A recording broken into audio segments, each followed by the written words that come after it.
જય સ્વામિનારાયણ તમામ હરિભક્તોને આપ સૌનું સ્વાગત છે મારી યુટ્યુબ ચેનલ સંત પરમ હિતકારીમાં। તો ફરી એકવાર પૂજ્ય જનમંગલ સ્વામીનો ખૂબ રમૂજી પ્રસંગ આજે આપણે આ વિડીયોમાં આપણે જોઈશું। સરસ એવા પ્રસંગો સાથે પૂજ્ય પ્રમુખ સ્વામી મહારાજ અને જનમંગલ સ્વામી મહારાજ વચ્ચે જે એક રમૂજી પ્રસંગ બન્યો હતો એ આજે આ વિડીયોમાં આપણે સાંભળશું અને જીવનમાં તમામ પ્રશ્નોના આપણે કાયમી હલ કઈ રીતે લાવી શકીએ એ પણ વાત આજે આ પ્રવચનમાં આપણે શીખીશું। તો આ વિડીયોને અંત સુધી જોઈ ચેનલને જરૂરથી સબસ્ક્રાઇબ કરજો, વિડીયો લાઇક કરજો, વિડીયો શેર કરજો। તો વધારે સમય ન બગાડતા આજનું આ પ્રવચન શરૂ કરીએ। જય સ્વામિનારાયણ। ત્યારે માણસ આનંદ ભોગવે। તમે કોઈક વાર ભણી ગણીને આગળ ભણવા જાઓ અને ડિઝની વર્લ્ડ જોવા જજો। એ જે વોલ્ટર ડિઝનીનો જે પ્રયોગ છે ને કે આ ડિઝની વર્લ્ડમાં જે આવે ને એ પ્રેસિડેન્ટ નથી અમેરિકાનો, એ કોઈ અવકાશ યાત્રી નથી, એ કોઈ ફિલોસોફર નથી, એ અહીંયા ફક્ત નિર્ભેળ આનંદ લેવા આવે છે। અને તમે આમ આખા ડિઝનીલેન્ડમાં ફરો ને, કોઈ પણ કક્ષાના લેવલનો ઉંમરનો વ્યક્તિ હોય ને એ દરેક જગ્યાએ જે જોવે એમાં કેટલું નોલેજ પણ મળે છે। માને કે 5 એલિમેન્ટ્સ છે, પાવર, શક્તિ, એમાં વિન્ડ છે, ફાયર છે, તમને એજ્યુકેશનલ કાર્યક્રમ છે, પણ બીજા જે આનંદના પ્રસંગમાં બધા જ ખડખડાટ હશે। તો એ પોતે ડિઝની પોતાના પ્રયોગમાં સફળ થયો ગણાય કે મારા ડિઝનીલેન્ડમાં આવે એ કોઈ ડોક્ટર નથી, વૈજ્ઞાનિક નથી, મિલિયર નથી, બિલિયર નથી, જસ્ટ એ હ્યુમન બિંગ છે અને આ માણસને આનંદ જોવે છે। તો બાપા પાસે પણ અમે નાના આનંદના પ્રસંગ કહેતા, એમાં એક વખત એવો પ્રસંગ કીધો કે બે સરદારજી હતા ને, કરતારસિંહ અને સરતાનસિંહ, એવો કહ્યો હતો કરતારસિંહ। પછી એ લોકોની ચર્ચા થઈ એ કે અબે यार मेरे मन में एक प्रश्न होता है। पेलो कि क्या होता है? तो कि ये जो भारत सरकार है ना, उसके पास एयर इंडिया है, उसका जो जंबो जेट प्लेन है वो कितना बड़ा ऊंचा होता है, 60 फीट तो ऊंचा होता है, 350 आदमी जर्नी करते हैं, उसमें लाखों रुपया का पेट्रोल होता है, और इतना बड़ा एयर इंडिया का प्लेन उसको कलर कब करते होंगे? આપણે જાણીએ છીએ અત્યારે એર ઇન્ડિયા છે ને એ પહેલા નવા પ્લેન ખરીદવાનું છે, 4 નવા પ્લેન। તો એનો સોદો કેટલામાં થયો છે? લગભગ એવું કહે છે કે નિયરલી 22,000 કરોડ રૂપિયામાં। એટલે કેટલા મોંઘા હોય। અને આવું પ્લેન જેટલું જમીન ઉપર પડ્યું રહે, ગ્રાઉન્ડ ઉપર, એટલું ગવર્મેન્ટને ડેમરેજ ચડે। શું ચડે? એનું વ્યાજ ચડે। એ સતત ઉડતું રહે, કોઈ પણ પ્લેન ઉડતા રહે એટલી કંપની છે ને પ્રોફિટ કરે। આ લોકોની ભાષામાં એવું છે કે 50% પ્લેન ભરાય એટલે પ્રોફિટ કરતો થઈ ગયું ગણાય। એટલે આ લોકોનો પ્રશ્ન વ્યાજબી હતો કે इतना बड़ा प्लेन उसको कलर कब कर दे होंगे? तो बे लोग देखो करतार सिंह, ये इंडिया का प्लेन होता है ना, वो रनवे पर दौड़ता है ऐसे, और अंतिम स्पीड उसकी 350 से अधिक किलोमीटर होती है। फिर वो टेक ऑफ करता है। આમ દોડતું હોય ને પછી આમ મોરો ઊંચો થાય આગળથી, અને પછી આમ પ્લેન ઊંચું થાય અને પાછળના પૈડા હંકેલી લેવાય અને પછી એકદમ આમ હાઈટ પકડતું જ જાય। तो कि प्लेन जब टेक ऑफ करता है और 35,000 फुट की हाइट पर जाता है ना, तो एकदम छोटा हो जाता है, तुरंत कलर कर देता है।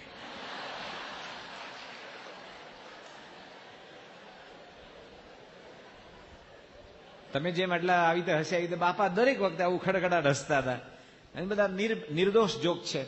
પણ ઘણીવાર આવી રીતે મોટા પુરુષની વિશેષતા એ કે કોઈ પણ માણસ, તમે જોજો જેટલા દુનિયાના શ્રેષ્ઠ પુરુષો હશે ને એ કોઈ પણ વર્તમાનમાં જીવતા હશે। આનંદનો પ્રસંગ હોય ને તો એ આનંદમાં એન્જોય કરે। એ સંગીત સાંભળતા હોય તો સંગીતને એન્જોય કરે। કેટલાક માણસની એવી ટેવ હોય કે સંગીત સાંભળતા એ કાલે કયા રીંગણા લાવવા કે શક્કરિયા લાવવા એનો વિચાર કરે, શક્કરિયા લેવા જતા કે સભામાં ક્યારે જઈશ એનો વિચાર કરે, સભામાં આવે ત્યારે કે સભા ક્યારે છૂટશે। એટલે એ ક્યારે પ્રેઝન્ટ ટાઈમમાં જીવતો જ ન હોય। અને મહાન પુરુષોની વિશેષતા એ કે હંમેશા પ્રેઝન્ટમાં જીવે, તો આનંદને પણ એન્જોય કરી શકે। તેવા કેટલાક બધા પ્રસંગો સ્વામી પાસે થતા હતા અને ઘણી બધી ગમ્મતની વાતો, આવા બધા જોક્સ કહેતા। તો કેટલાક જે પ્રસિદ્ધ જોક્સ છે જે તમે સાંભળ્યા પણ હશે, પણ પ્રમુખ સ્વામી મહારાજ છે એમની વિશેષતા એ, તમે એકનો એક જોક એને 5મી વાર કહો ને તો એ તમને એક્ઝેક્ટ ટાઈમે રિસ્પોન્સ આપે। અને કેટલાક છોકરા છે ને એને તમે બીજી વાર કહો ને આમ કે મને ખબર છે, મને ખબર છે, આમાં જ કરતો હોય। અને બાપાની વિશેષતા એ, હમણાં હું સારંગપુર હતો 31મી મે, અને બાપા સાંજે સંતોને લાભ દેવા આવે તો એમાં અમુક પ્રસંગો કહું ને તો સ્વામી એકદમ શાંતિથી સાંભળે, પછી આમ ક્રોસ ક્વેશ્ચન પૂછ્યો, એનો અર્થ કે એ જોકમાં ઇન્વોલ્વ થઈ જાય। અને કેટલાકને આખો જોક પતે ને બધા હશે ને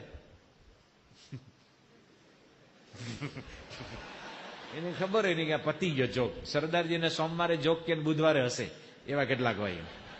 એને 48 કલાકે મોડી લાઈટ થાય એમ, એટલે પ્રેઝન્ટમાં જીવતો ન હોય. તો કેટલાક સ્વામીજી પાસે આવા બધા ગમતના, ક્રિકેટના, પછી પ્લેનના, ડોક્ટરના. એકવાર એક માણસે એપેન્ડિક્સનું ઓપરેશન કરાવ્યું. હવે પહેલા તો એપેન્ડિક્સ પણ બહુ ડોક્ટર માટે મોટું ગણાતું, હવે તો બધા સાધનો બહુ સરસ થઈ ગયા. એટલે ઓલો દર્દી ઓપરેશન કરીને ઘરે આવ્યો, પછી ડોક્ટરને ફોન કર્યો કે સાહેબ તમે જે એપેન્ડિક્સનું ઓપરેશન કર્યું ને ત્યાં પાછું બહુ દુખે છે. ડોક્ટર કે હવે તો દુખે થોડું, 2 દિવસ સહન કરી લેવાનું. તો કે ના, દુખાવો દૂર થાય એના માટે ઓપરેશન કરાયેલું. મને ત્યાં વધારે દુખે છે, પહેલા કરતા વધારે. ડોક્ટર કે આવી જાઓ કે દવાખાને. પછી ઓપરેશન થિયેટરમાં લઈ ગયા અને એના જે સ્ટીચીસ લીધેલા ને એ ખોલ્યા તો અંદર નાનકડી કાતર રહી ગયેલી. એ લોકોને જે કાતર હોય ને એ અંદર રહી ગયેલી, એટલે અંદર કાઢી લીધી. પાછા ટાંકા લઈ લીધા. પહેલા તો એપેન્ડિક્સના ટાંકા પણ આટલા બધા લેતા, આમ અત્યારે તો આવા ઓપરેશન થતા જ નથી, બહુ ઇઝી હોય છે બધા. એટલે ફરી ટાંકા લીધા. હવે જાઓ કે હવે કાંઈ નહીં થાય. તો એટલે 2 દિવસ પછી પાછો ફોન કર્યો કે સાહેબ આ તો ફરી પાછું દુખે છે. કે અરે ભાઈ થોડું સહન કરો ને કે મટી જશે. તો કે મને વેદના મારી છે, તમે તો મને ફક્ત ઠાલું ઠાલું સાંત્વન આપો છો. તો કે પાછા આવી જાઓ કે. ફરી ટાંકા ખોલ્યા તો અંદર એક ચીપિયો રહી ગયેલો. પછી ડોક્ટરે ચીપિયો કાઢ્યો અને સ્ટીચીસ લેવા ગયા. તો પેલો દર્દી કે સાહેબ એના કરતા અહીં ચેન મૂકી દો ને, ઝીપ કઈ રહી ગયા તો મારી મેળ હું ખોલીને કાઢી નાખી છે. એક દાદીમાં હતા, ડોસીમાં. હવે એને 72 વર્ષે દાંત દુખતા હતા, દાંત હલ્યા કરે. એટલે ડોક્ટર પાસે ગયા. અત્યારના ડેન્ટિસ્ટ છે ને એ પણ તમને બહુ સોફિસ્ટિકેટ લાગે. પેલા તો આમ ડોક્ટર છે ને એની ખુરશી, એની લાઇટ, એની બધી વ્યવસ્થા તમે જુઓ ને તો દર્દીનો થોડો ન હલતો દાંતે હલવા માંડે. એટલે ડોસીમાં ડોક્ટર પાસે ગયા. ડોક્ટર કે શું થાય છે? તો કે આ ઉપરનો દાંત બહુ હલે છે. અને એની પકડ બકડ બધું લે ને આના જે ઓજાર, એ નજીક ગયા. એટલે ડોસીને થયું કે આટલું બધું મારા મોઢામાં ખાલી દેશે આ બધું આમ કરી. એટલે ડોસી એમ જોરથી મોઢું દબાઈ દીધું. નહીં, એટલે કે નથી કરાવવું એમ. ડોક્ટર કહેવા તમને દુખે છે દાંત અને વેદના વધતી જશે, આજે કરાવો, 5 દિવસ પછી કરાવો, હું તમને કરી દઈશ, સરસ, ખબર નહીં પડે. તો કે સારું. આ તો મને ડર લાગ્યો કે. પછી પાછો ડોક્ટર નજીક આવ્યો અને ઓજાર મોઢામાં નાખવા ગયો. ડોક્ટર કે ઓલી ડોસી કે ડોક્ટર કે પણ કરાવવું પડશે. ડોસી 2-3 વાર આવું કર્યું ને એટલે ડોક્ટર હતા ને એને ડોસીમાં અહીંયા ચીટીઓ લીધો. આમ ચીટીઓ ભરે ને આપણે ઘરે, આમ કર્યો ને તો ડોસી તો દાંત કાઢી લીધો. જોરથી મોઢું ખુલી ગયો ને અને ડોક્ટરે હલતો દાંત કાઢ્યો. પછી બરફ ઘસવા આપતા હતા પહેલા. પછી ડોસીમાં બોલ્યા કે મને 72 વર્ષે ખબર પડી કે દાંતના મૂળ હાથળમાં હોય. કે શું કે આ જે દાંત છે એના મૂળ હાથળમાં હોય, મને પહેલી વાર ખબર પડી. આવા બધા નાના જોક્સ. એમાં પણ એક જોક એટલે યાદ છે વધારે કે સ્વામીને બહુ ગમે. આમ તો મોટા પુરુષને ભગવાન જ ગમે છે અને ભક્તો ગમે. અને તમારા જેવા યુવાન મિત્રો આવી રીતે સત્સંગ કરતા હોય, શિબિરમાં જતા હોય, પૂજા પ્રાર્થના જે કંઈ ઉત્તમ માર્ગે જતા હોય એ બધું એને ગમે, પણ એને ભગવાન વધારે ગમે.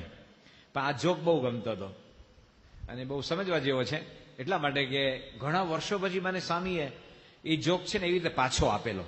83 અને બરાબર 1996માં, ઘણા વર્ષો પછી. એ જોક એવો છે કે હિન્દુસ્તાનમાં એક ટ્રેન છે. હિન્દુસ્તાનમાં છે ને અમુક ટ્રેન છે ને દુનિયાની અજાયબી છે. કોકણ રેલવે, તમે કોઈક વાર ફરવા જાઓ તો કોકણ રેલવે છે ને એણે કેટલી બધી ટનલો ડુંગરા કાપીને બનાવી છે. અંગ્રેજ ઇજનેરોએ હાથ ઊંચા કરી દીધેલા, એ હિન્દુસ્તાનના ઇજનેરોએ કરી. ઘણી બધી સાઉથમાં પણ એવી અમુક ટ્રેન છે. તો આ જે ટ્રેન છે એનું નામ the palace on the wheels, એટલે કે વ્હીલ ઉપર હાલતો ચાલતો રાજમહેલ. ને એ ટ્રેન છે ને અમદાવાદથી ઉપડે અને પછી જયપુર જાય, ઉદયપુર જાય, આમેર જાય અને પછી છેલ્લે અમદાવાદ આવે. અમદાવાદથી પાછી રિટર્ન થાય. પણ એમાં બધા જે બોગી હોય ને એના ડબ્બાઓ, એ વડોદરાના ગાયકવાડનો ડબ્બો, મૈસૂરના જે રાજા હતા એમનો, પછી હૈદરાબાદના નવાબનો, આ બધા મોટા મોટા જે હિન્દુસ્તાનના પ્રથમ ગ્રેડમાં પણ જે 1 થી 10 ગણાય ને એને એકદમ રોયલ બોગી બધી અંદર. એમાં તમને ફૂલ્લી એર કન્ડિશન, સારામાં સારું સુવાનું બેસવાનું, અંદર લાઇબ્રેરી, પછી તમે જે પીતા હોય દારૂ એના માટે અનલિમિટેડ લિકર આપે. પણ ટિકિટ બહુ મોંઘી, પર ડે $200 અમેરિકન ડોલર. આપણે તો ઓલી એક્સપ્રેસ છોડીને મેમુ પકડતા હોય કે ભાઈ આ ₹12 સસ્તા પડે, એને તો એ ટ્રેનનો તો વિચાર જ ન કરાય. એમાં ફરનારા એવા હોય. તો એક સરદારજી હતા ને, એ બર્મિંગહામથી આવ્યા, ખુશવંતસિંહ, અને પહેલી વાર બેઠા ટ્રેનમાં, અને એટલી બધી આમ આરામદાયક ટ્રેન, અને લિકરના શોખીન એટલે બિયર પીધે જ રાખે. એક ડબલું 330 ml નું, બીજું ત્રીજું. અને આ ટ્રેન છે ને નાના સ્ટેશન ન કરે, મોટા હોય ને એને જ કરે. આપણે જે વડોદરા પાસે નીકળે છે ને પેલી રાજધાની એક્સપ્રેસ તમે જોઈ, પંજાબ, ઓલી અટલાદરા ઉભી રહે, જંબુસર છક છક છક ભચક ભચક કરતી જાય. જમ્મુ તાવી શું કહેવાય એને? આ તો એકચ્યુઅલી મોટા મોટા સ્ટેશન પકડે. એટલે આ જે ખુશવંતસિંહને છે ને નેશનલ કોલ નંબર 1, એટલે આપણે નહીં સર સર નાજી આવે, આપણે નાના એવું કરતા ખબર સ્કૂલમાંથી. એટલે એને મેક ઓર્ડર લાગી, તે ઊભા થયા અને ટોયલેટ સુધી ગયા, અને એનું આમ નોબ ઘુમાયો, હેન્ડલ ઘુમાવીને અંદર જવું પડે ને, તો અંદર છે ને ફૂલ સાઇઝનો મિરર હતો, સંડાસની અંદર ફૂલ સાઇઝનો મિરર, કારણ કે રાજા મહારાજાઓના હતા ને બધા. એટલે એને જેવું અંદર જવા માટે દરવાજાને ધક્કો માર્યો એટલે પોતાનું રિફ્લેક્શન દેખાણું ખુશવંતસિંહને. એ ઓહ સોરી સોરી સોરી સોરી, કે અંદર કોક છે એમ. એની સીટ ઉપર બેસી ગયો એ.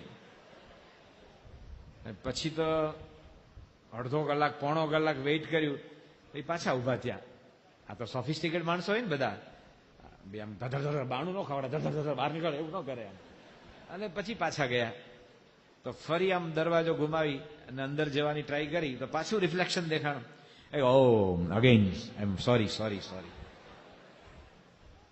પછી તો અંદરથી એ ધુઆ ફુઆ થઈ ગયો.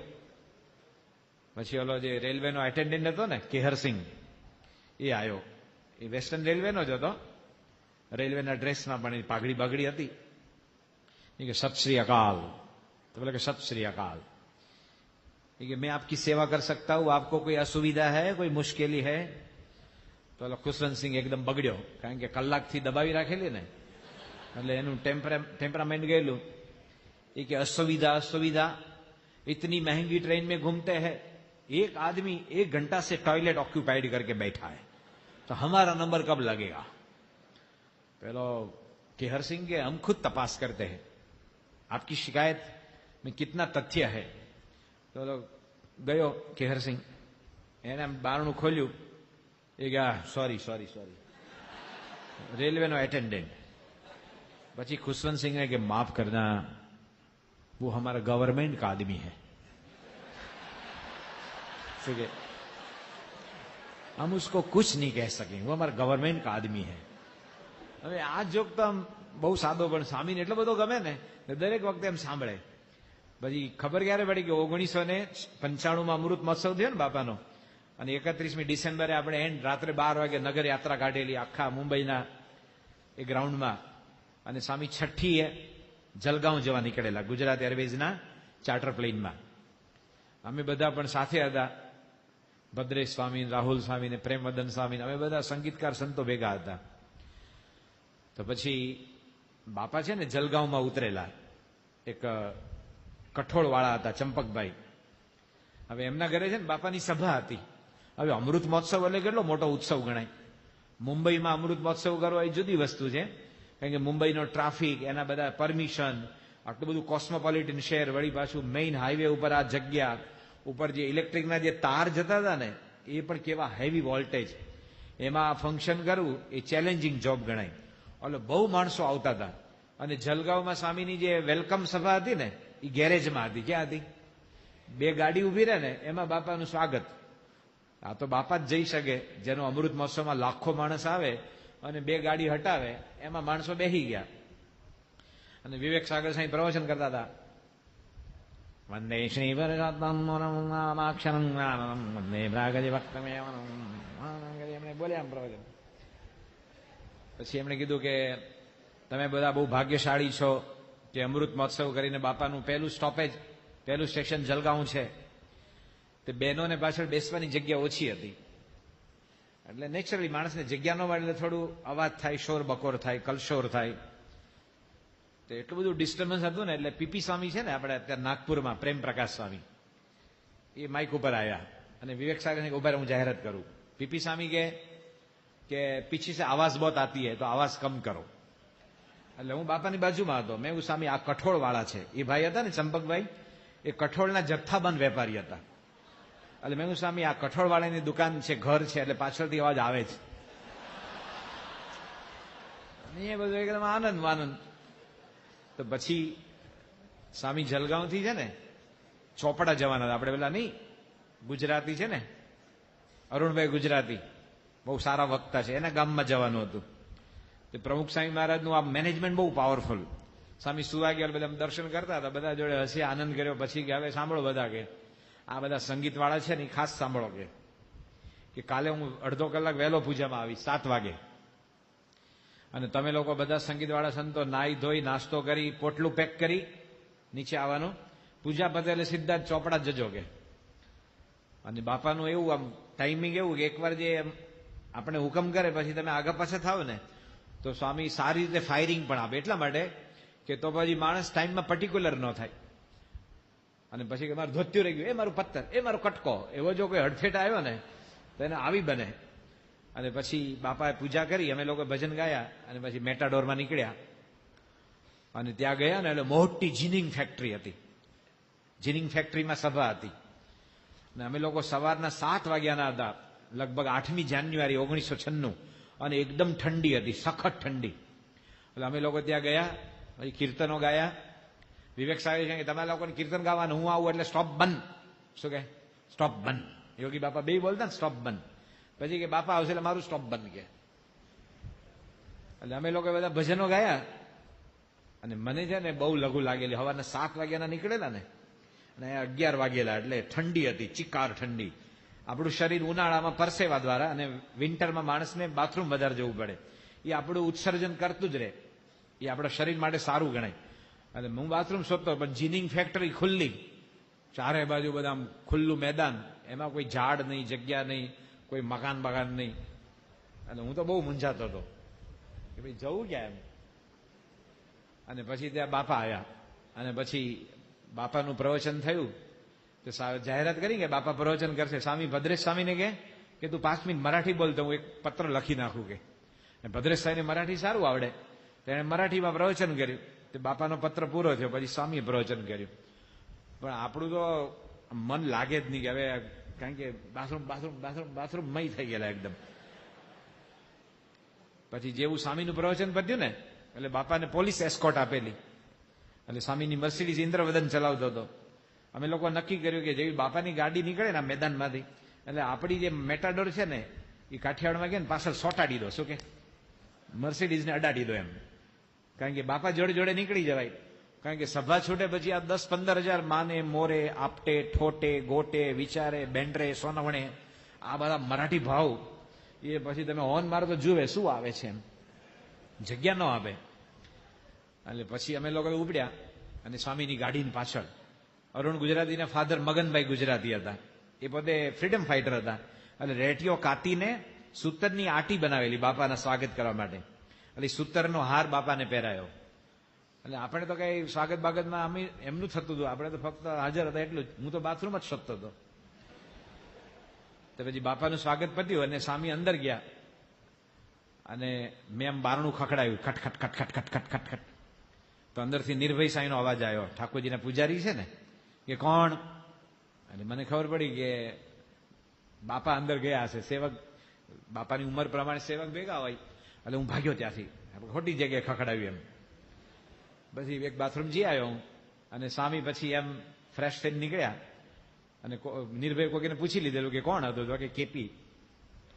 એટલે સ્વામી એમ બાથરૂમમાંથી નીકળ્યા અને મને જોયો ને એટલે સ્વામી કે Krishnapriya sorry sorry sorry sorry sorry sorry. શું કે 1983માં જોગ કીધો, એ 16 વર્ષમાં કેટલા મંદિરો બંધાયા, કેટલી મિટિંગ એટેન્ડ કરી હશે, કેટલા હરિભક્તોને મળ્યા, કેટલા સમય આ ઉત્સવ, કેટલા લેટર્સ લખ્યા, કેટલી પધરામણી કરી હશે, કેટલા સમાજના અમુક અમુક વચ્ચે વિકટ સંજોગોની એમણે એ સમયે સંભાળ લીધી હશે. એક નાનો જોગ 13 વર્ષ સુધી આવી રીતે યાદ રાખવો, એ પણ મોટા પુરુષની એક કૃપા કહેવાય, એમની દયા કહેવાય. તો ભગવાનને સંત પણ હંમેશા આનંદ છે ને એને લૂંટે છે, આનંદ આપે છે. તો એવા જે બધા આનંદના પ્રસંગો, કારણ કે સ્વામી હોય તો ઘણી વાર તો મંડળ નાનું હોય, લંડનમાં ગયા હોય તો બર્મિંગહામ, લેસ્ટરમાં બધા છોકરાની ઈચ્છા હોય કે ભાઈ અમને દાંત કઢાવો, તે સ્વામી બેઠા હોય. એમાં એક બે સ્વામીને ક્રિકેટના જોક પણ તરત સમજાઈ જાય. એમાં એક જોક સ્વામીને ઘણી વાર કીધેલો છે કે ભારત પાકિસ્તાનની વન ડે મેચ હતી ને, તો એવું કહે છે કે ઇંગ્લેન્ડ ઓસ્ટ્રેલિયા રમે ને એટલે બે જાની દુશ્મન કહેવાય. એસીઝ કોણ જીતે? એસીઝ. ઇંગ્લેન્ડ જીતે એટલે ઓસ્ટ્રેલિયાની મૂછ નીચી, ઓસ્ટ્રેલિયા જીતે ઇંગ્લેન્ડને લાગે આપણા હાથે વાન ડૂબી ગયા એમ, એટલું એ લોકોને દુશ્મની. અને ભારત પાકિસ્તાન રમે ને એટલે હિન્દુસ્તાનમાં ગરીબી, મોંઘવારી, રોડ રસ્તા, ગટર બટર બધા પ્રશ્ન બંધ, ફક્ત ક્રિકેટ, બીજું કઈ જ નહીં. ભારત પાકિસ્તાનની વન ડે મેચ હતી કરાચીમાં, અને અમ્પાયરો તો ઘણા છે પણ કેટલાક વિવાદાસ્પદ હોય. સ્ટીવ બકનર એ વિવાદાસ્પદ. એવો એક શકુર રાણા હતો પાકિસ્તાનનો, શકુર રાણા. એ હંમેશા પાકિસ્તાનની ફેવર કરે. તો હિન્દુસ્તાન ફિલ્ડિંગ કરતું હતું અને જાવેદ મિયાંદાદ આમ વન ડાઉન બેટિંગ કરતો હતો ને, એ ક્રીઝ ઉપર આવ્યો, ગાર્ડ લીધું, પછી આ લોકો બધા પ્રોફેશનલ આમ જોવે આમ ફિલ્ડિંગ ક્યાં છે, પછી આમ બરાબર ગોઠવાયો. એટલે ચેતન શર્મા છે ને એ કપિલ દેવનો ચેલો ગણે અને ફાસ્ટ બોલિંગ કરતો હતો. તો કપિલ દેવ દોડ્યો, આ ચેતન શર્મા દોડ્યો અને દડો ફેંક્યો. એટલો ક્લાસિક દડો હતો અને સીધો ઘૂંટણની નીચેની હાઈટ હતી, ની નીચેનો દડો હતો અને મિડલ સ્ટમ્પમાં જતો હતો. એ દડાને બેટથી રમવો પડે ને, એ તમે ડિફેન્સિવ રમો કે એને સ્ટ્રેટ ડ્રાઈવ મારો કે હુક કરો કે જે કરવું એ કરો, એ દડાને બેટથી રમવો પડે. તો મિયાંદાદ છે ને એને અંચાઈ કરી, એ દડાને અન્ડરસ્ટેન્ડ ન કરી શક્યા, એટલે બોડીને સ્ટમ્પની આડી લીધી અને દડો અહીંયા ભટકાણો. એટલે બધાએ અપીલ કરી, LBW leg before wicket. Shakoor Rana કે નો, એકચ્યુઅલી નો બોલવાની જરૂર નથી. અમ્પાયર એટલા ભાવાવેશમાં આવાય જ નહીં. અમ્પાયર એટલું જ કરે ને તો કઈ જ નહીં, બસ એ સારો જેન્ટલમેન અમ્પાયર ગણાય. આ તો કે નો. એટલે ચેતન શર્મા બીજી વાર દોડ્યો અને બીજો દડો ફેંક્યો, એને રિવર્સ સ્વિંગ કર્યો, એ મિડલ સ્ટમ્પમાં ઘૂંટણ નીચેની હાઈટ અને સ્ટમ્પમાં જ જતો હતો, વચલા સ્ટમ્પમાં. એટલે ફરી પાછું મિયાંદાદે એની બદમાશી કરી, સ્ટમ્પને કવર કર્યા, દડો અહીંયા ભટકાણો. 11 ખેલાડીએ કૂદકો માર્યો, 1.5 ફૂટ કૂદકો માર્યો. House that LBW. તો શકુર રાણા ઉભો હતો ને એ 360 ડિગ્રી ફરી ગયો, કે નો. આમ ઉભો હતો ને આમ આખો ફરીને પાછો આમ આવ્યો. એટલે પછી તો શર્મા તો રાતો પીળો થઈ ગયો. ફાસ્ટ બોલર છે ને એ હંમેશા એગ્રેસિવ હોય, જોજો. એગ્રેસિવ હોય ને એ ફાસ્ટ બોલર સારો થઈ શકે, પણ એકદમ હાવ ટાઢો હોય ને બરફ જેવો, એ સ્પિનર થાય એમ, કારણ કે એને અપીલ, એને બહુ શક્તિ વપરાય નહીં ને. સ્પિનર છે એ 4 ડગલા આમ દોડીને પછી આમ કરે, આમ ધાડ કરતો, આઉટ કર, ન તો બીજો દાડો. તારો ફાસ્ટર ને દોડવાનું કેટલું, એની એનર્જી કેટલી વપરાય. અને જેની એનર્જી આવી રીતે યુઝલેસ જાય એ થોડો અંદરથી એગ્રેસિવ થાય. એટલે નવજોત સિદ્ધુ બાજુમાં આવ્યો કે do not lose your temperament, keep it up, I will do appeal. કે તું બોલિંગ કર, મિજાજ નહીં ગુમાવ, અપીલ હું કરીશ. ચેતન શર્મા દોડ્યો, ઇન સ્વિંગ કર્યો દડો, બોલો રિવર્સ સ્વિંગ, આ ઇન સ્વિંગ. અને એ પણ એવો જ દડો હતો, સેમ. આવા મોટા બેટ્સમેનના આવા 3 દડા એવા કોકો સાથે ફેંકાઈ જાય, દરેક વખતે આવું ન થાય. એટલે મિયાંદાદે પાછા સ્ટમ્પને કવર કર્યા, દડો અહીંયા ભટકાણો. નવજોત સિદ્ધુ દોડીને આવ્યો, શકુર રાણાને કે અલ્લાહ કિતને હૈ, અલ્લાહ કિતને હૈ. શકુર રાણા કે એક.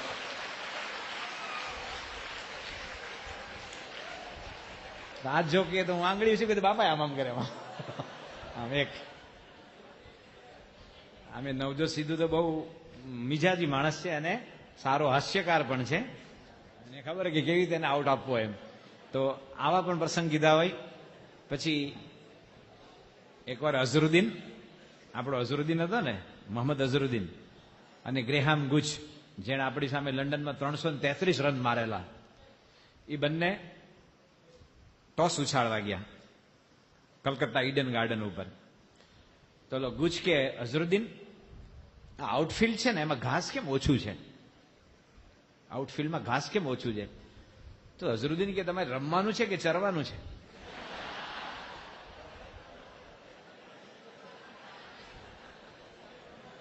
એ લોકોની ભૂમિમાં વધારે ઘાસ હોય છે, પરદેશની વધારે આઉટફિલ્ડ લીલું હોય, એટલે આપણે આપણી રીતે આપણા દેશમાં, એટલે તમારે રમવાનું છે કે ચરવાનું છે?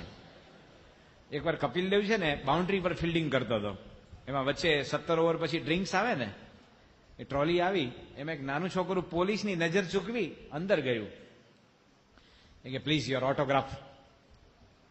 આપણે કપિલ દેવે એની ઓટોગ્રાફ બુક લીધી, થોડો સમય હતો એટલે એને આમ છે ને એમ સ્કેચ દોર્યું, પોતાને સહી ન કરી, એમ સ્કેચ દોરીને આપ્યું. એ સ્કેચ હતું ને એ ગધેડાને દોરેલું. એટલે છોકરાને આપી બુક, તો છોકરા કે, oh Kapil, I do not want your photograph, only autograph. કે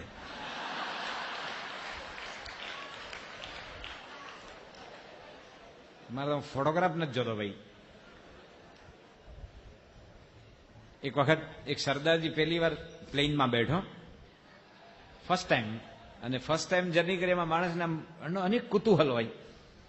આપણે ઘણી વાર ડોક્ટર સાંઈ કહે છે કે રાષ્ટ્રપતિ રાધાકૃષ્ણનને આમંત્રણ દેવા જ્યારે શાસ્ત્રીમાનો શતાબ્દી મહોત્સવ હતો, પ્રમુખ સ્વામી મહારાજ, ડોક્ટર સ્વામી હર્ષદભાઈ દવે એ બોમ્બેથી દિલ્હી જવાના હતા. તો ડોક્ટર સ્વામી ફર્સ્ટ ટાઈમ પ્લેનમાં બેસતા હતા. એટલે સ્વામી અંદર ગયા, એટલે સ્વામી બારી પાસે બેઠા, અને ડોક્ટર સ્વામીને અંદરથી આમ કુતૂહલ હતું એમ, અને હંમેશા થાય જ એમ. પરદેશના માણસો છે ને આપણે અહીંયા આવે, એને ટ્રેનમાં બેસવાનું મળે તો બહુ રાજી થાય, કારણ કે ટ્રેન જર્ની બહુ દુર્લભ છે, આપણા દેશમાં પ્લેન જર્ની દુર્લભ છે. એટલે ડોક્ટર સાહેબ બેઠા, પછી આમ છે ને આમ જોતા હતા આમ બારીમાંથી. તો પ્રમુખ સ્વામી મહારાજ છે ને એ તરત સમજી ગયા કે ડોક્ટર સ્વામી છે ને એને બારી પાસે બેસવું જોઈએ, એટલે પોતે ઉભા થઈને કે તમે મારી જગ્યાએ બેસો. શું કે? વિચાર કરો કેવી રીતે સમજી ગયા છે. આપણી જોડે તો આપણે 25 વાર જર્ની કરી, બાજુમાં કોઈ પહેલી વાર આમ જોતો હોય ને, બેલેન્સ બેઠો હોય. સ્વામી તરત સમજી ગયા કે આ ફર્સ્ટ ટાઈમ બેઠા છે. તો એ સરદારજી પહેલી વાર પ્લેનમાં બેઠો અને સીધો ફર્સ્ટ ક્લાસમાં બેઠો. ફર્સ્ટ ક્લાસની ટિકિટ તો હતી ને એની, ઇકોનોમી ક્લાસની હતી. એટલે પેલી એરોસ્ટેસ કે, સાहब आपका बोर्डिंग कार्ड है ना वो इकोनॉमी क्लास का है, यहां क्यों बैठे, जाओ वहां बैठो तुम्हारी सीट पर. तो पहलो के वहां बैठूं यहां बैठूं क्या फर्क होता है, प्लेन ही है ना. तो पहले एरोस्टेस के टिकट प्रमाणे बेसવું પડે, इकोनॉमी क्लास का टिकट है, जाओ वहां जाओ. आम सरदारजी मुझ पर ताज दीदो, तू औरत मुझको मन समझाएगी, मैं भी मर्द हूं, नहीं खड़ा हूंगा. પહેલી સારું આવી રીતે કોઈ અટેક ન કરે કોઈ પેસેન્જર મેં. અને આવ્યો આ સરદારજી, પછી બંને બીજી 3 એરોસ્ટેસ ભેગી થઈ. એ ત્રણેય સમજાવ્યું કે તમે પાછળ બેસો, તમે આ ફર્સ્ટ ક્લાસમાં બેઠા છો ને એ તમારી સીટ નથી, ફર્સ્ટ ક્લાસની ટિકિટનો ચાર્જ જુદો હોય, એનો જુદો હોય. તો પેલો કે એક સે બાત નહીં માના તો તીનો મિલકર આઈ મેં ખડા હોને નહીં વાલા હું. એટલે આ લોકોને હવે શું કરવું, એટલે એ લોકો આવું કેસ હોય ને તો પાયલોટને ઇન્ફોર્મ કરે કેટલીક વાર. એટલે પાયલોટને કીધું, તો પાયલોટ કોકપીટમાંથી બહાર આવ્યો, પછી સરદારજીની બાજુમાં બેઠો ને એના કાનમાં કંઈક વાત કરી 2-4 સેકન્ડ. એટલે સરદારજી ઉભો થઈ ગયો ફટ કરતો અને પાછળ ઇકોનોમી ક્લાસમાં બેસી ગયો. એ પ્લેન ટેક ઓફ થયું, પછી પાયલોટ માટે કોફી અને બિસ્કિટ લઈને એરોસ્ટેસ અંદર ગઈ. પછી એણે કીધું કે પાયલોટ સાહેબ તમે કમાલ કરી ગયા, અમે એને કેટલો સમજાયો, અમારી એક વાત ન માની, તમે 2 સેકન્ડમાં કોઈ મેજિક કર્યો, જાદુ. તમે શું કીધું એને? તો કે કંઈ નહીં. કે તો કે ના, ઉભો થયો એટલે કંઈક તો કીધું હશે. તો કે મેં એના કાનમાં એટલું કીધું કે આ ફર્સ્ટ ક્લાસની સીટ ઉપર તું જે બેઠો છે ને, તો આ ફર્સ્ટ ક્લાસની સીટ અમૃતસર નહીં જાય, ઇકોનોમી ક્લાસની જશે. એટલે ઉભો થઈ ગયો. એને અમૃતસર જવું હતું ને, कि आ फर्स्ट क्लास सीट नहीं जाए अमृतसर, वो जाएगा. पाछળ ગયો. આવા એક બાપુ હતા ને, એ પહેલી વાર પ્લેનમાં બેઠા રાજકોટથી મુંબઈ. અને એ બારી પાસે બેઠા. તે રાજકોટનું એરપોર્ટ કઈ ઇન્ટરનેશનલ ન કહેવાય. તો પછી પ્લેનમાં બેઠા ને તો નીચે કીડીનો દર હતો, રનવે ઉપર કીડીનો દર. તો બાપુ કે આ માણહો હાસુ કેસો કે આપણે બલૂનમાં બેહીએ ને તો નીચેના માણસો કીડી જેવા લાગે કે હજી તો પ્લેન ત્યાં જ હતું રનવે ઉપર નથી ગયું.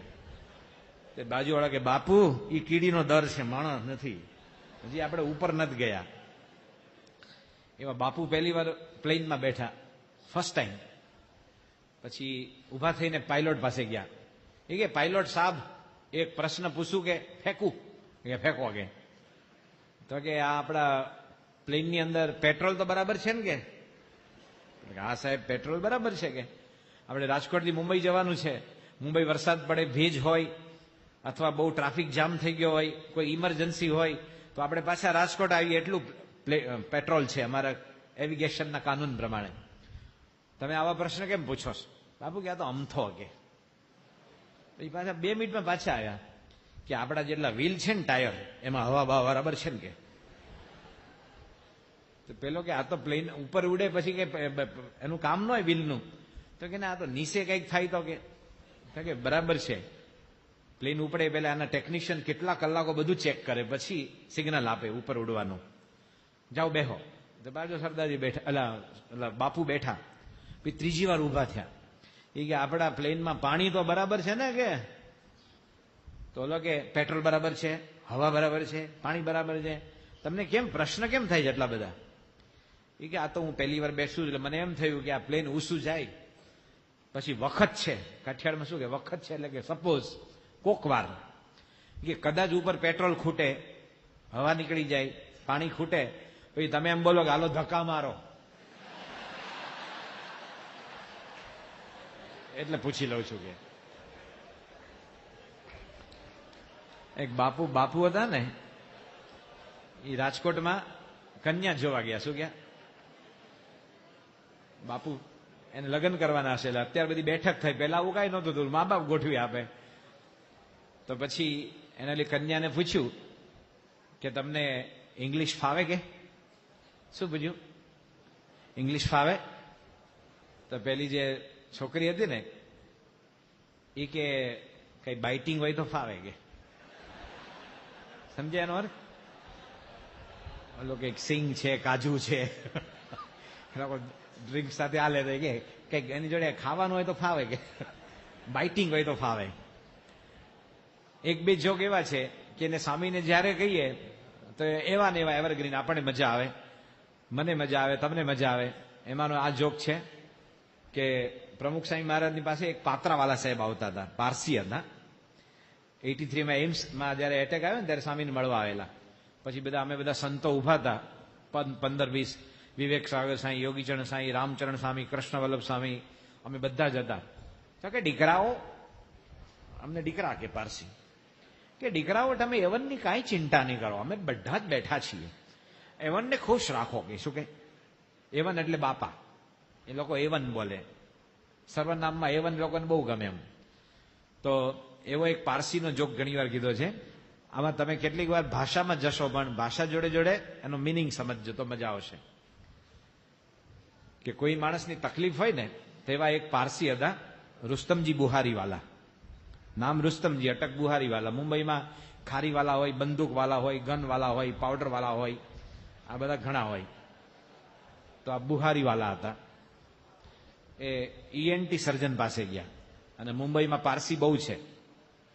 અને પારસીની વિશેષતા એ છે કે માઇનોરિટીમાં છે પણ કોઈ પારસીએ લગભગ હિન્દુ ધર્મ કે હિન્દુસ્તાન રાષ્ટ્ર સામે દેશદ્રોહના કામ નથી કર્યા, એક પણ નહીં.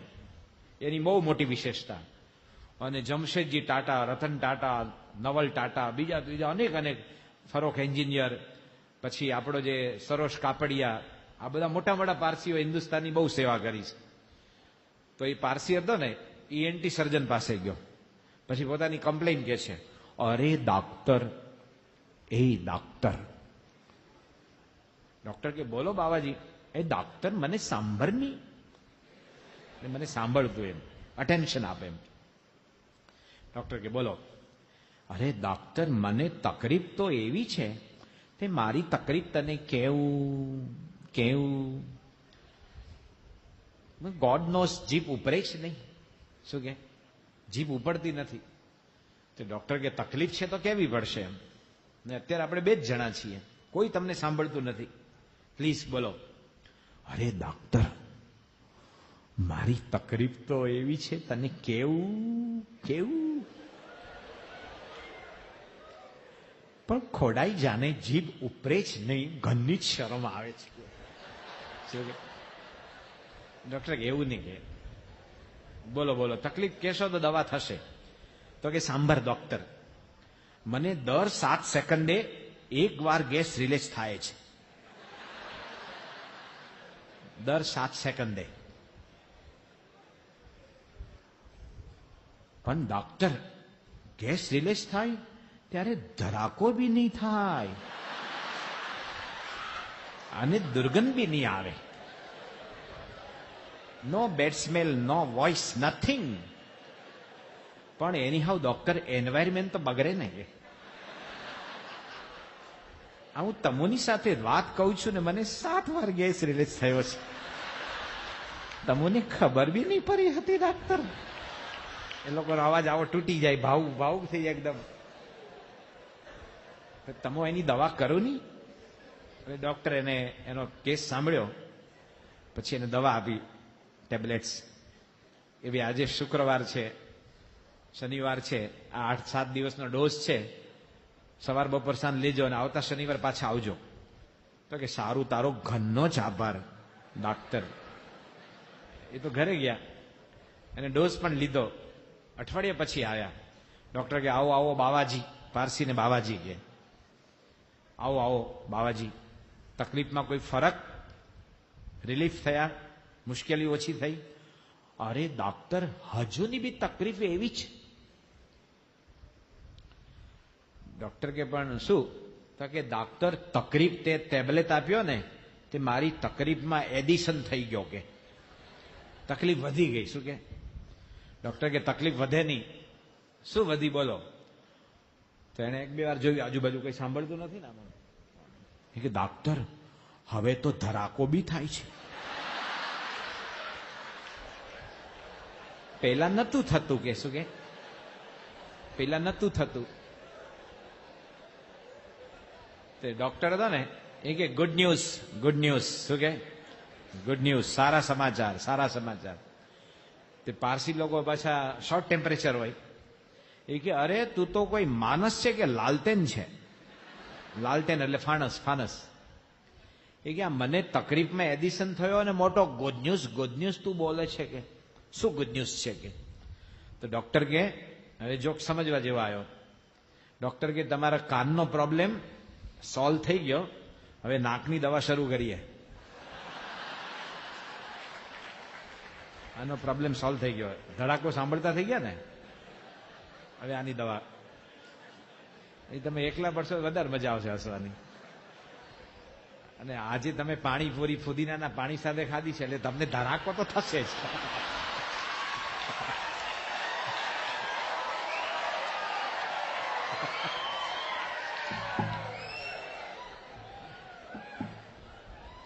એક લાઈવ જોક એવો હતો, એટલે કે 1995 આપણે તાળી પાડવાની, વિસ્લિંગ નહીં, વિસ્લિંગ નહીં.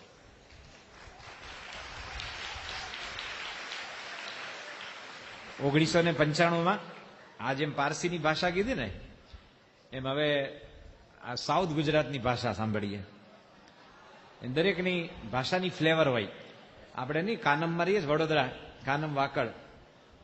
તો કે મને આંખમાં જીનું કનું પડ્યું. જીનું કનું. હવે કનું તો જીનું હોય કે મોટું, અંદર જઈ જ ન શકે. એકચ્યુઅલી કણું પડ્યું હોય, કણું. પણ એ જીનું બોલે. આપણા ભરત દેસાઈ છે ને એની ભાષા બદલાઈ ગઈ. કેટલાક કોનમવાળા કે હું નિર્ણય કરતો નથી, નિર્ણય થતો જ નથી. નિર્ણય શું?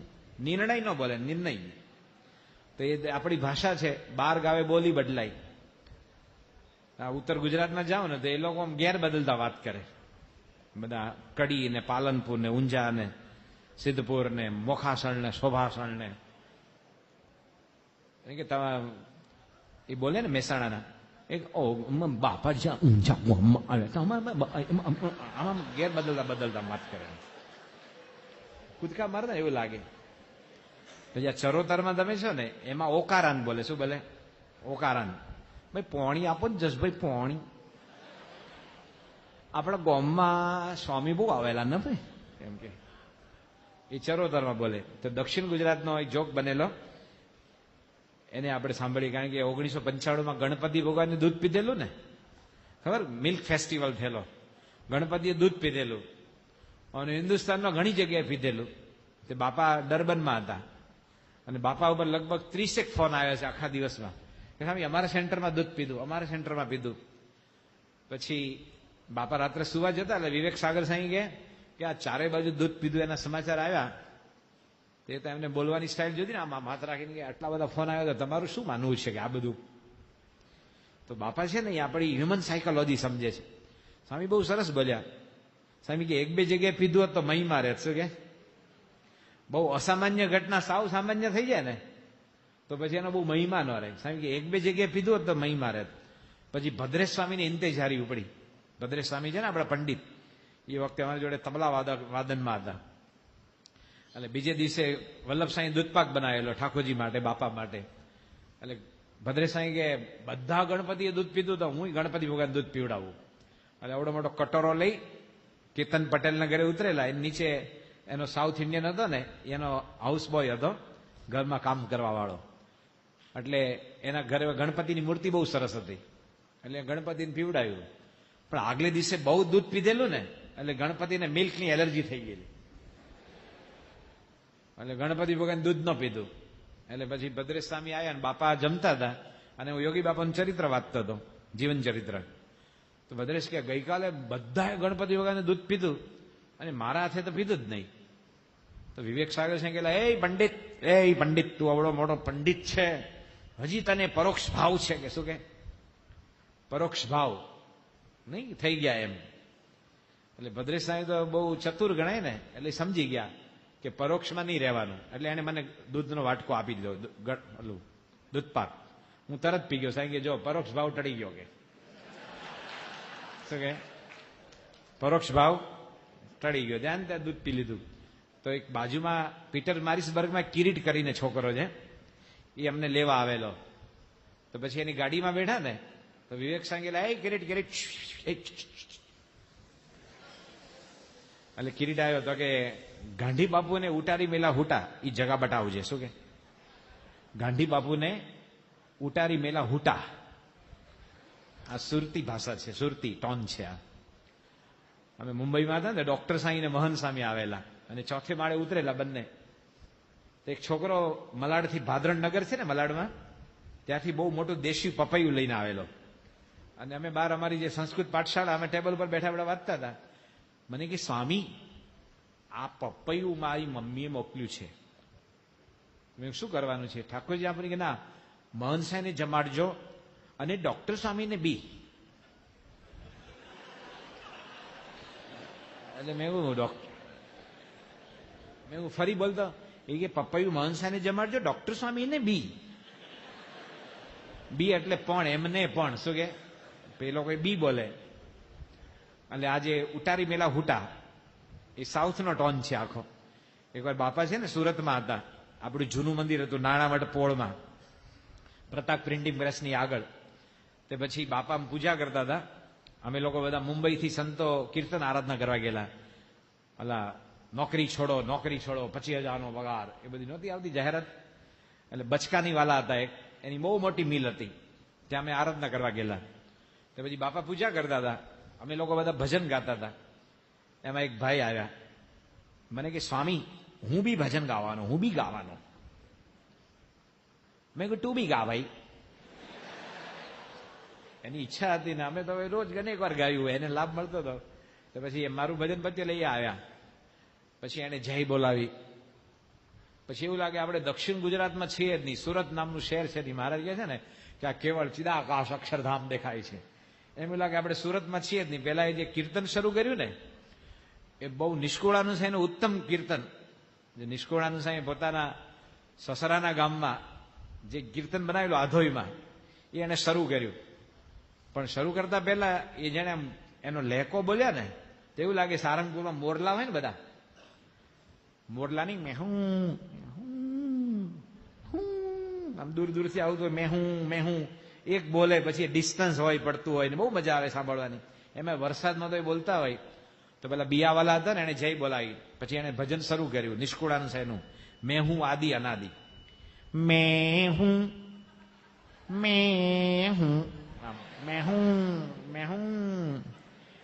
હું આડી અનાડી મિટ ગઈ સારવે ઉપાઢી મેં હું આડી અનાડી મિટ ગઈ સરવે ઉપાડી સાડા ગોરુ બાપા સામે હાથ લાંબો કરજો એ બરાબર સાડા ગોરુ મિલાય અનાડી મિટ ગઈ સરવે ઉપાડી શું કે હું આદિ અનાડી અને સડગુરુ અનાડી. ભાઈ આપણે અનાડી છીએ તો સાચી વાત 100% ની જીવ ભાવ છે એટલે, પણ આ તો ગુણાતીત સંત માણી કે સડગુરુ અનાડી કે તે વિવેક સ્વામી કહેતા આમ ધતું જ કર્યું તે પછી સ્વામી પૂજા પતી ને બીજા ગુરુ હોય ને મોઢા પર એક્સપ્રેશન બદલાઈ જાય. જાહેરમાં આવી તો કોઈ અનાડી કે એટલે એમને કોઈ રેખા બદલાઈ નહીં. પછી બાપા ઉભા થઈને આશા કાકાનો દીકરો સુરેશ અને મહેન્દ્રભાઈ મગનભાઈના દીકરા એ બેને બાપા કે મને જિંદગીમાં પહેલી વાર કોઈ અનાડી કહેનારો નીકળ્યો એમ કે આમ આવી રીતે બોલે કોઈ. તો આ જે કિરીટ હતો ને એ કે ગાંધી બાપુને ઉતારી મેલા હુટા એ જગા બટાવજો. અમે પીટર મારિસબર્ગ ગયા, પછી પધરાવણી કરી, કીર્તન આરાધના કરી, શુકમની ગાતા હતા, મારે ભજન ગાવાના, ભદ્રેશ તબલા વગાડે. પછી કે ગાંધી બાપુને ઉતારી મેલા ઉઠા એ જગા બટાવું. મેં અમારે ની જોવી ની કે રાત્રે 12:30 વાગેલા ડરબન પાછું આવું હતું. તો કે વિવેક સાહેબ સાંઈ બોલા હુટા તો બટાવવાનો જ કહેવાય. તે રાત્રે અમને જગ્યા બતાવી. એ જગ્યા તો એ છે કે રેલવે સ્ટેશન જ્યાં ગાંધીજી ટ્રેનમાં જતા હતા ને એમ કે ગાંધી અને ફર્સ્ટ ક્લાસમાં બેઠા હતા અને ચેકર એને ઉતારી દીધા, ધક્કો મારીને એનો સામાન ફેંકી દીધો અને એમને એ રાત્રે મંથન થયેલું. પોતાનું અપમાન એટલે નહીં, એમ કે આપણા હિન્દુસ્તાનની આટલી બધી કિંમત, જે દેશમાં આટલા બધા અવતારો, સંતો, ઋષિઓ, આટલી રીતે સમૃદ્ધ લિટરેચર, સંગીત, કેટલી બધી ભાષાઓ, વૈવિધ્ય, પોશાક, ખોરાક, એનો હિન્દુસ્તાનનો માણસ લોકો કુલી કહેતા. શું કહેતા? કુલી એટલે મજૂર. એને રાત્રે વિચાર આવ્યો કે મારે દેશને આઝાદ કરવો છે. એ પ્રસંગ પીટર મારિસબર્ગનો છે. એટલે આજે ગાંધી બાપુને ઉતારી મેલા હુટા એ જગા બટાવજે. તો આ જે પારસીનો જોક કીધો એવા કેટલાક જે બહુ પ્રસિદ્ધ જોક સ્વામી પાસે કીધા હોય એમાં એક જોક તેમને એટલો બધો ગમે. અમને અમુક ના પડે કે આ ન કહેવો, પણ હું કહું તો લોકોને મજા આવે. કારણ કે આ તો એક શરીર છે, શરીર પોતપોતાનું કામ કરે. આંખો છે એ જુએ, કાન સાંભળે, જીભ બોલે, બરાબર ને? આપણે જે ભગવાનને પંચ જ્ઞાનેન્દ્રિય, પંચ કર્મેન્દ્રિય, આપણે સત્સંગી છે એટલે આપણે થોડો વિવેક છે, બાકી એને પોતપોતાના કાર્ય કરવાના છે. આપણા જે આ જે છિદ્ર છે એ પ્રસ્વેદ બહાર કાઢે તો આપણે વધારે સ્વસ્થ રહીએ, બરાબર? આપણે પૂરો ઓક્સિજન લઈએ એ પ્રમાણે એને પાછો કાર્બન કાઢીએ તો આપણે વધારે સ્વસ્થ રહીએ. એમ શરીર પોતાનું કામ કરે. એનો આ જોક છે. હવે આપણને બહુ મજા આવશે તમને, કારણ કે આમાં જોકની અંદર જોક ઘણા આવશે પાછા. કે અમે જયારે પહેલા અહીંયા આપણા પ્રબોધ સ્વામી છે ને, અહીંના પૂજારી પેલા લાંબા સ્વામી, એની જોડે આપણે 1990માં લંડનથી ન્યુયોર્ક જતા હતા. તો પછી ફર્સ્ટ ક્લાસમાં હતા સ્વામી અને અમે બધા બાપાના પગ આગળ બેઠા હતા. ન્યુયોર્ક આવવાને 20 મિનિટની વાર હતી. એટલે પછી જે હાઈટ હોય ને ઘટાડે 35,000 થી 32,000, 30,000, 28 એમ ગ્રેજ્યુઅલી ઘટાડવી પડે. અને નીચે એટમોસ્ફિયર ક્લિયર હતું. એટલે એકદમ તમને કોઈનો સ્વિમિંગ પુલ દેખાય, નાનું લાલ છાપરું દેખાય, કોઈનું ગ્રીન છાપરું, બહુ મજાનું દેખાતું. સ્વિમિંગ પુલ તો આમ નાનકડો દેખાય એકદમ. તેમ બાપા આમ જોતા હતા. એટલે પ્રબોધ સ્વામી તો બેઠા બેઠા લાંબા જોઈ શકે એમ, એટલે આમ જોતા હતા. તો પ્રબોધ સ્વામી આમ જોતા હતા ને તો સ્વામી એટલા બધા ચતુર ને કે પ્રબોધ સ્વામીની ક્યુરિયોસિટી જોવાની આમ ઉત્સાહ. તો સ્વામી મારી સામે આમ કર્યું, આમ કે જો આ કેવી રીતે જીવે છે. એટલે મેં તરત મેં કીધું બાપાએ આપણે ફૂલટોસ આપ્યો કહેવાય. એટલે મેં પ્રબોધ સ્વામીને કીધું કે ઓલું જે નીચે લાલ છાપરાવાળું મકાન છે ને એ ડોક્ટર કેસી પટેલનું છે, આપણા અમેરિકા સત્સંગ મંડળના પ્રમુખ. તો એને ફરી વાર આમ જોયું. પછી એને બીજી સેકન્ડે તરત ખબર પડી ગઈ એ સાધુ છે ને. મને કે જા જા આવે કે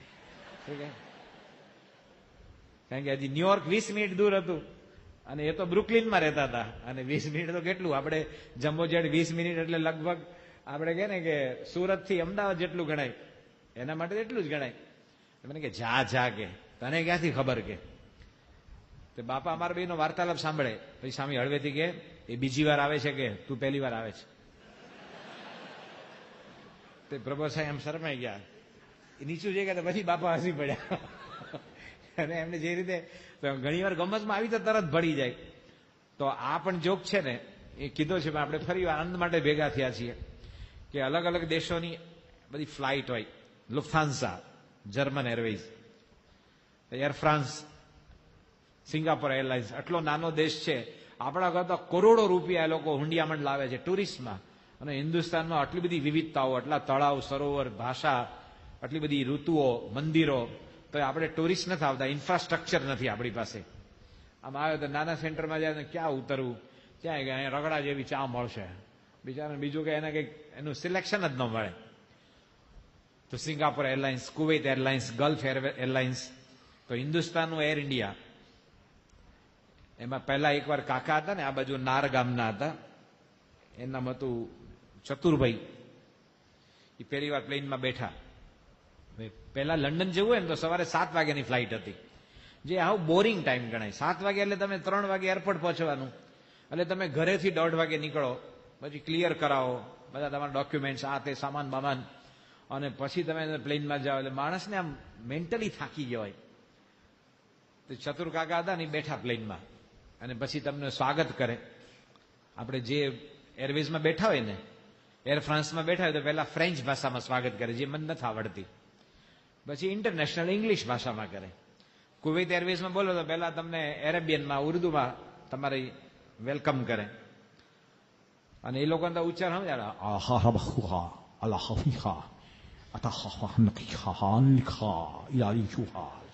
આવું કંઈક બોલતા હોય, શું બોલે એ ખબર ન પડે.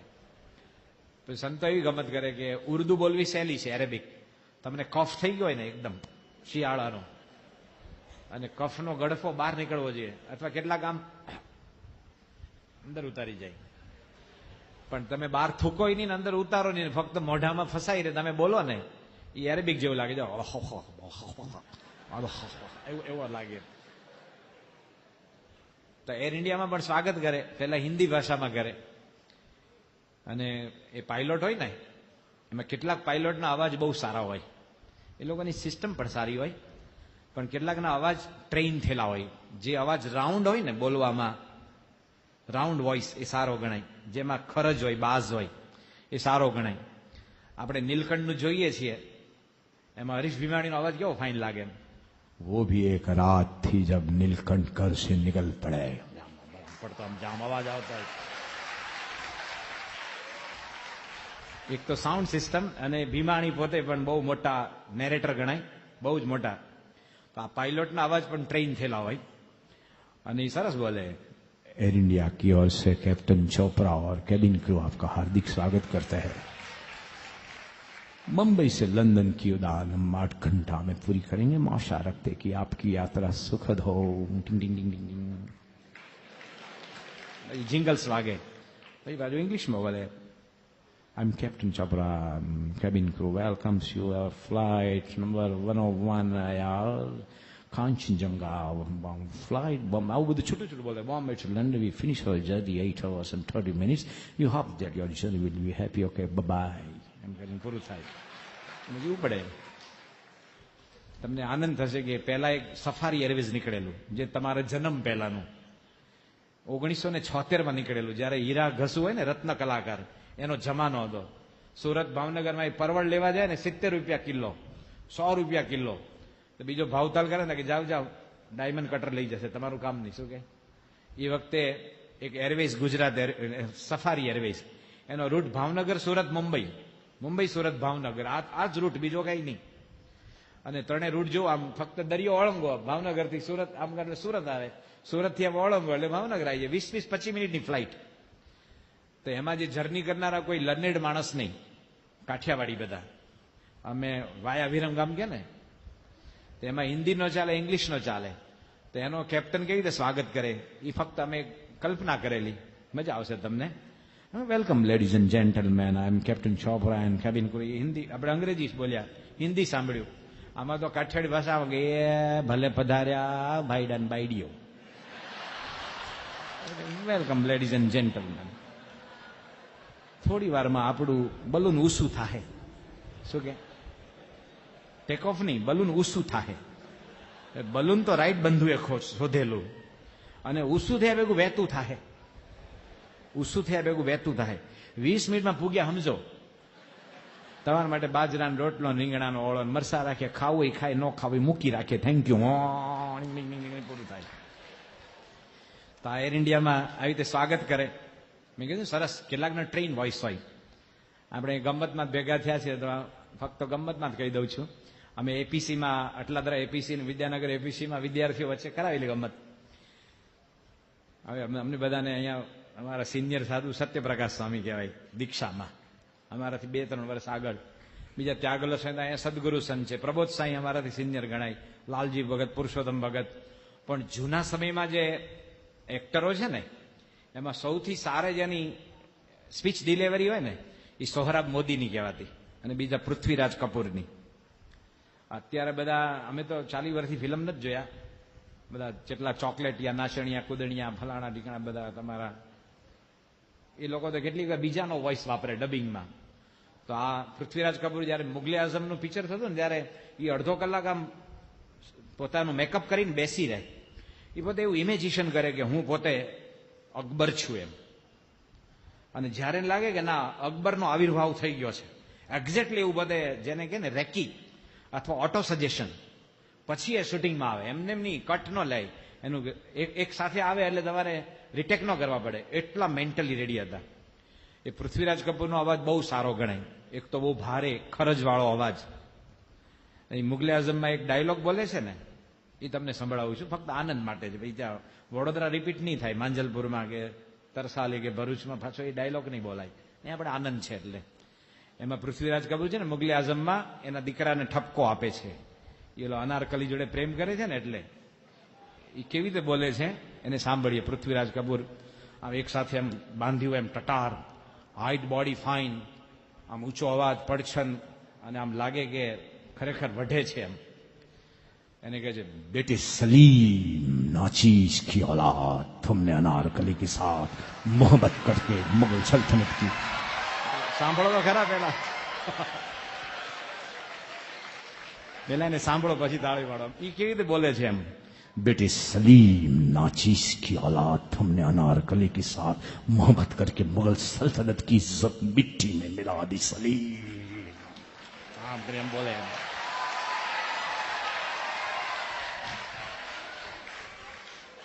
તો એર ઇન્ડિયામાં ચતુરભાઈ બેઠા અને પછી પ્લેન ટેક ઓફ થયું એટલે એર હોસ્ટેસ હોય ને એનું શુદ્ધ ગુજરાતી પરિચારિકા થાય. શું થાય? તો કોઈ બોલતા નથી, પરિચારિકા. ઇંગ્લિશ જ સારું. એ બધાની ડીશ લઈને આવે જમવાની, અને ટિકિટ જોડે જ હોય તમારું લંચનું. એટલે કે સર યોર ડીશ. તો ચતુર કાકા કે નો નો વૈષ્ણવ. શું કે? તો એર હોસ્ટેસ હોય ને એ તમે વૈષ્ણવ છો, સ્વામિનારાયણ છો, જૈન છે ને કાંઈ લેવા દેવાની, એ તો એની ડ્યુટી બજાવે. અને તમે ન જમો એટલે તમારી મમ્મી તમને શું કે, બેટા તારા માટે પરાઠા બનાવ્યા છે તું નથી ખાતો, ચાલ. એવું ન ચાલે, ચાલ ચાલ. અને તમને પરાણે બેસાડે, ગળાના સમ ના જમી લેજો, તારા માટે પૂરણપોળી બનાવી છે, કેસ્ટ્રો ખાવી પડશે એમ કરીને તમને જમાડી દે. શું કે? એવું એર હોસ્ટેસ ન કરે. એટલે એર હોસ્ટેસ તો ગઈ આગળ. ચતુર કાકાને ખાવું તો એટલે પોતાનું ટિફિન કાઢ્યું, લંચ બોક્સ પોતાનું ભેગું હતું. એટલે એમાંથી સરસ મજાના ગોળ ઢેબરા હોય ને તલવાળા નહીં, એ કાઢ્યા. વડો, ઢેબરો. તો એની બાજુમાં એક ધોળિયો હતો, માઇકલ ડગલાસ. આ કોમન આવડે, જે મહેશ ડાયાભાઈ હોય ને એમ લંડનમાં અનેક માઇકલ ડગલાસ હોય. આ બધા કોમન. આપણે પરેશ તો એ પીટર, આપણે જયેશ તો જોન, બધા પોતપોતાનું નામ હોય એમ. તે માઇકલ ડગલાસ બાજુમાં હતો. એને પહેલા પૂછ્યું કાકાને કે what is this round round, આ ગોળ ગોળ શું છે? તો કાકાને અંગ્રેજી નો આવડે. તે જયારે તમે બહાર નીકળો ને પછી ભાષાને ભૂલી જાઓ, તમારામાં હિંમત હોય ને એ જ કામ લાગે. મેં કે ભાષાને કોણ પૂછે પછી? એટલે કાકા કીધું, અંગ્રેજીમાં બોલે કાકા. બોલે કે વોટ ઇઝ ધીસ? કાકા કે ઢેબરો ઇન્ડિયો, ઢેબરો ઇન્ડિયો. તો ઓલો સમજી ગયો ભાઈ. પછી એને અંદરથી ખમણ કાઢ્યા, સરસ મજાના જાળીવાળા મોટા મોટા. તો બોલો કે ઇઝ ઇટ સ્પંચ? આ સ્પંચ છે, વોટ ઇઝ ધીસ? તો કાકા કે ઢોકળો ઇન્ડિયો. પેલો સમજી ગયો. પછી સૂકી ભાજી કાઢી. તમે સૂકી ભાજી કે વોટ ઇઝ ધીસ? તો કાકાએ સૂકી ભાજીનું અંગ્રેજી કર્યું, ડ્રાય પોટેટો વેજીટેબલ ઇન્ડિયો. ડ્રાય પોટેટો એનું વેજીટેબલ જ ન થાય કોઈ દાડો, ઇન્ડિયો. પછી ઓલો છુંદો કાઢ્યો, ઉનાળાની સિઝનમાં નહીં, તડકા છાયાનો છુંદો, એનું છીણ તડકામાં મોગે, છાયામાં મોગે, પછી ચાસણીમાં નાખે. તે આમ લીધો અને પછી છે ને આમ ચમચીથી અંદર લેતા હતા. પણ આ જે ચાસણી વાળો છુંદો છે ને એ બહુ વિચિત્ર આઈટમ છે. તમારા ઘરમાં મમ્મી છે ને આમ ચમચી લઈને બીજી ચમચીથી આમ ધક્કો મારે ને, અથવા આમ કોઈ રોટલી કે ભાખરીનો ટુકડો તો બરાબર આવે. અને તમે આમ નાખવા જાઓ ને તો એ અંદર થાળીમાં પડે, પેન્ટ ઉપર પડે, નીચે પડે, સ્કાય લેબની જેમ ગમે ત્યાં પડે. એટલે એ કાકા આમ છુંદો લેતા હતા તો વાર લાગી. પેલો કે what is the sticky sticky? આ સ્ટીકી સ્ટીકી શું છે? કાકા કે સ્વીટ પીકોલ ઇન્ડિયો. એટલું આવડી ગયું, સ્વીટ પીકોલ ઇન્ડિયો. પછી કાકાએ એને પૂછ્યું કે યુ યુ યુ? તે ગુણાતીત સાંઈ કીધું કે વિષય ભોગવવા ગુરુ ન કરવા પડે. વાછડું હોય ને, ગાય માતાને વાછડું જન્મ આપે ને, તો હજી તો આમ જન્મી હોય, હજી આમ પગ ઉપર આમ બેલેન્સ લેતી હોય, પણ સીધું માતાના આચળ હોય ને ત્યાં જ મોઢું નાખે. એમ આપણે ગુજરાતીમાં કહેવત છે કે જમણો હાથ મોં ભણી. એટલે એને ડગલાસને પૂછ્યું યુ યુ? ડગલાસ કે યસ યસ.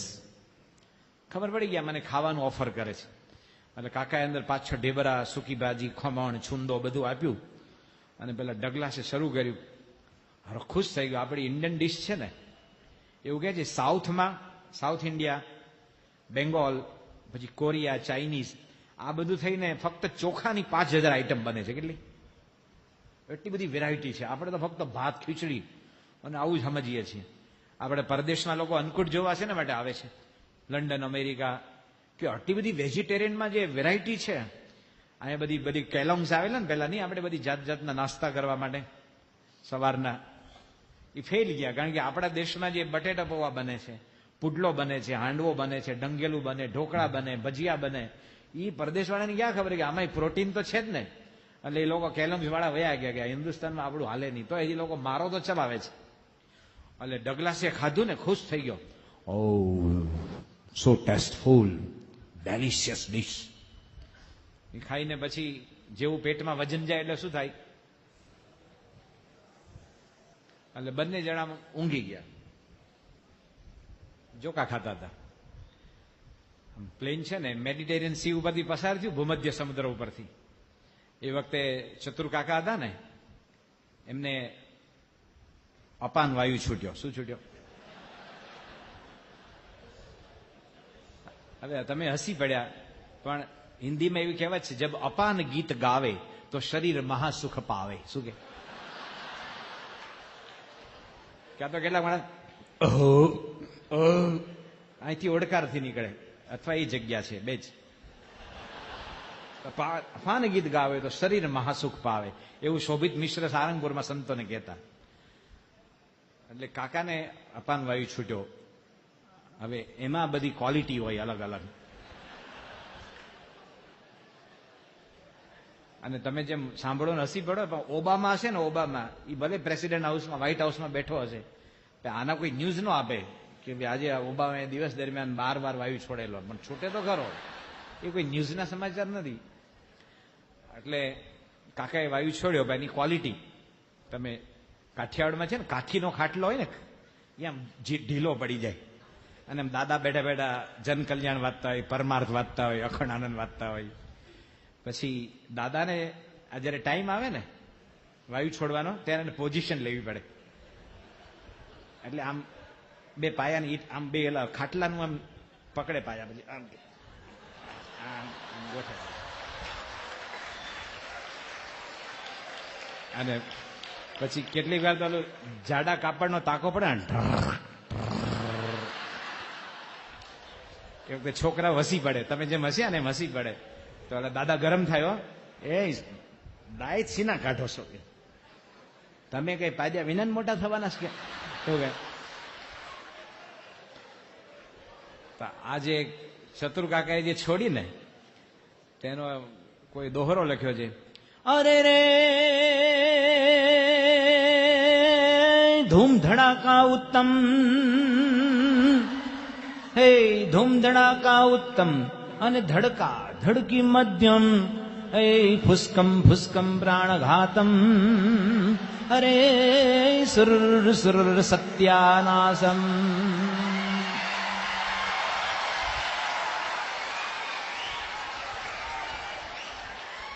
આમાં 4 વસ્તુ ગુડ, બેટર, બેસ્ટ ને અલ્ટ્રા બેસ્ટ આવી ગઈ. ધૂમ ધડાકા ઉત્તમ, ધડકા ધડકી મધ્યમ, ફુસ્કમ ફુસ્કમ પ્રાણઘાતમ, સુર સુરમ સત્યાનાસમ. તો કાકાએ છે ને સુર સુરનું સત્યાનાશ એટલે ડગલાસ ઊંઘમાં હતો ને, ભર ઊંઘમાં એમ જાગી ગયો.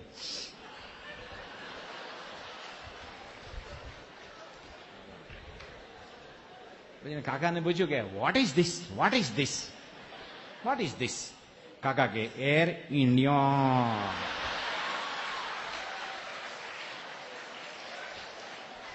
હવે છેલ્લો એક રાજકોટનો જોક કહી દઉં.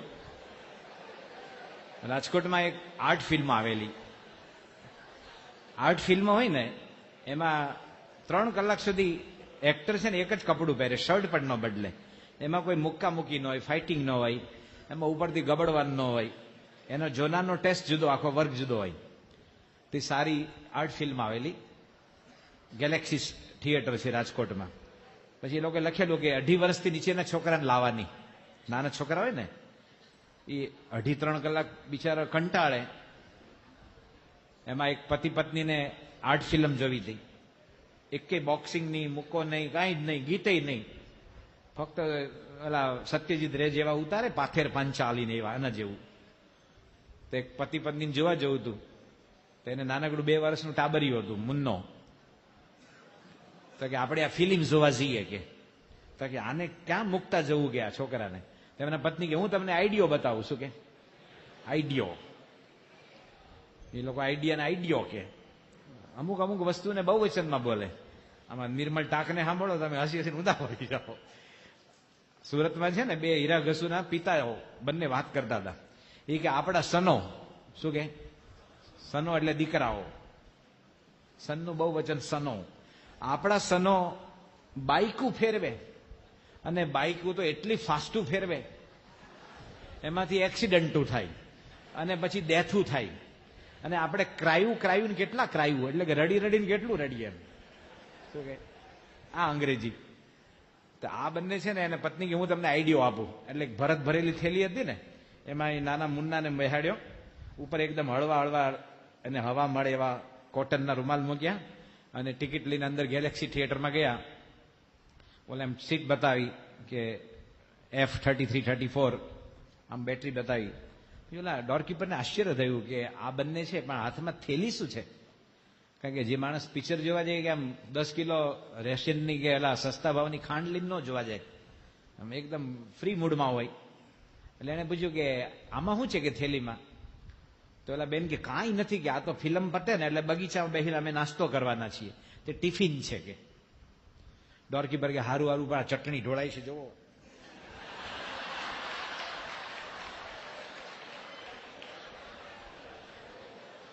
હવે એક છેલ્લો અમદાવાદનો, એટલે મારો ટાઈમ પૂરો થાય.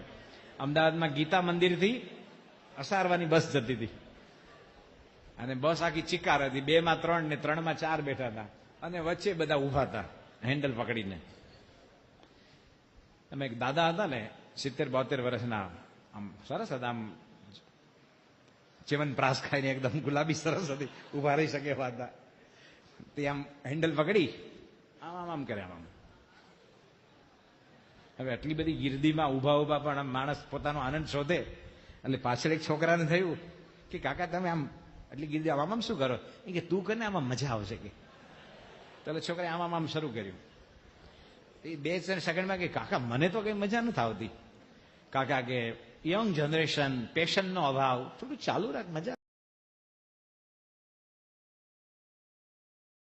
તો જોઈને ભક્તો આવા જ પ્રવચનો જોવા માટે અમારી ચેનલ સાથે જરૂરથી જોડાયેલા રહો. પૂજ્ય રમુજી પ્રસંગો સાથે પૂજ્ય જન્મંગલ સ્વામીના દરેક પ્રવચનો અમે ટૂંક સમયની અંદર અપલોડ કરવાના છે, એટલે અમારી ચેનલ સાથે જરૂરથી જોડાયેલા રહેજો. ખાસ પૂજ્ય પ્રમુખ સ્વામી મહારાજ અને મહંત સ્વામી મહારાજના જે જીવનના પ્રસંગો છે અમે વધારે અપલોડ કરીએ છીએ, અને રમુજી પ્રસંગોવાળા એટલે કે કેપી સ્વામી, આચાર્ય સ્વામી, જન્મંગલ સ્વામી આ દરેક પ્રવચનો જે છે રમુજી પ્રસંગો સાથે વધારે હોય છે, એટલે અમે એ વધારે અપલોડ કરશું. એટલે આપણને ખૂબ મજા આવશે અને જીવનમાં એક નવી દિશા મળશે, એક નવી ઉર્જા અને સફળ થવા માટે એક નવો માર્ગ બતાવતા તમામ પ્રવચનો જરૂરથી સાંભળજો. અને નવા પ્રવચનમાં અમે ટૂંક સમયમાં અપલોડ કરશું. ત્યાં સુધી આપ સૌ હરિભક્તોને જય સ્વામિનારાયણ.